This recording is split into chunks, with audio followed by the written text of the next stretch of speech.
Hey, what's up, everybody? I want to talk about the federal government today, particularly federal workers, and why they're not the boogeyman.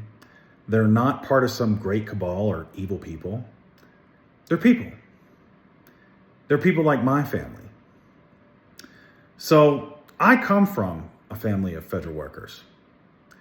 My dad, who was a Navy veteran, he did hurricane hunters back in the 60s. Those were the guys that flew planes into hurricanes to basically measure take atmospheric readings. And that got him a job in the National Weather Service after he got out. And my mother worked for Naval Intelligence.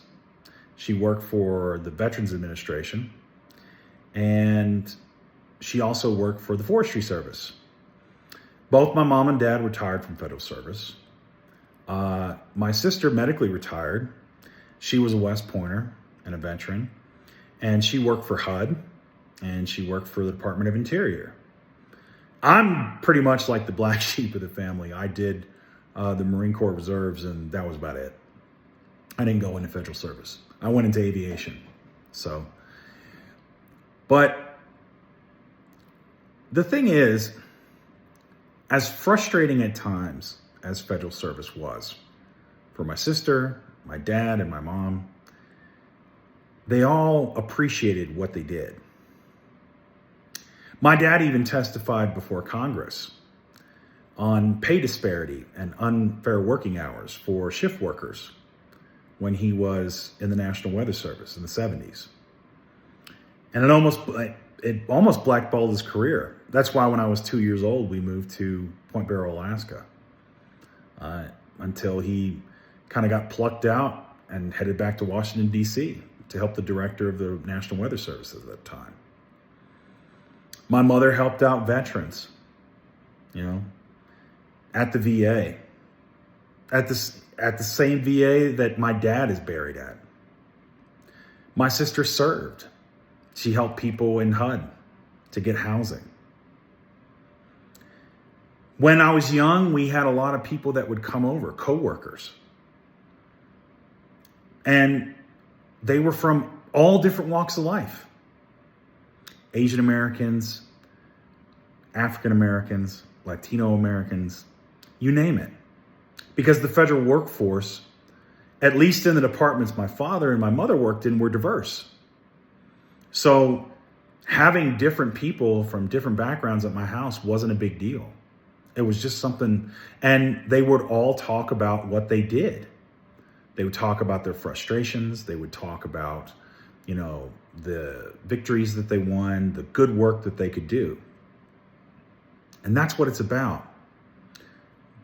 So anytime I hear Trump or these MAGA people or Elon, and they call them parasites and they call them vermin, and they disparage the good work that these people are doing for us as American citizens, it makes me furious, honestly. And yeah, the federal government there's red tape, there's regulations, a lot of which are put in by Republicans when this legislation gets passed to make it harder to get what you need. As someone who's a disabled veteran and watched my sister have to go through the disability process to get the help she needed, had to get an attorney, and it took years longer than it should.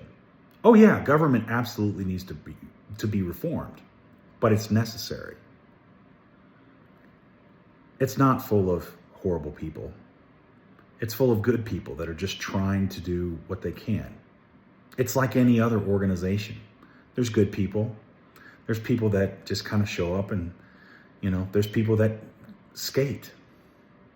But overall, the work that our federal government does in a lot of agencies, Peace Corps, USAID, HUD, the National Weather Service, the Forestry Service, these are all needed. These are all good things. And right now, there's some ketamine addicted South African billionaire with his little cohort of 20 somethings with sketchy backgrounds that are in the Treasury Department just randomly cutting funds. It doesn't really sit well with me. Not as someone who served, and not as someone whose family has served, both in the military and as federal employees. Anyway, that's all I got for you today. Keep the faith, defend democracy, and I'll see you later.